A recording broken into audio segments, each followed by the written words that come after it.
আমার জন্মদিনে কি গিফট দিবা? বাবা তোর জন্মদিনে এমন 10 দিন বাকি, কিছু একটা দিয়ে দিন।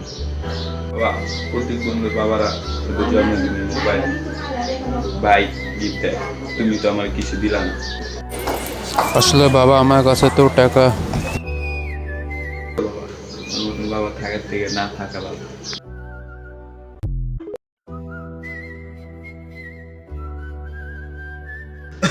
শফিক সাহেব, আপনার ছেলে কিডনি ড্যামেজ হয়ে গেছে, ও আর বেশি দিন বাঁচবে না।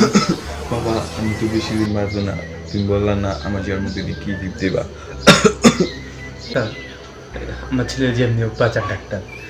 ডাক্তার তো আমার কিডনি খুলে দেন ডাক্তার, তারপর আমার ছেলে আপনার বাঁচান doctor, please doctor please. Rifat, তুমি এখন সুস্থ। ডাক্তার, আমার বাবা কোথায়? তোমার বাবা আমাকে এই চিঠিটা দিয়ে চলে গেছে। আমার প্রিয় ছেলে রিফাত, আশা করি ভালো আছোস। যখন চিঠি তোর হাতে থাকবে আমি এই দুনিয়ায় থাকবো না। তুই বলেছিলি না তোকে কি গিফট দিব? যা বাবা, আমি আমার কিডনিটাই তোকে দিয়ে দিলাম। ভালো থাকিস রিফাত, আর আমি তোকে অনেক ভালোবাসি বাবা।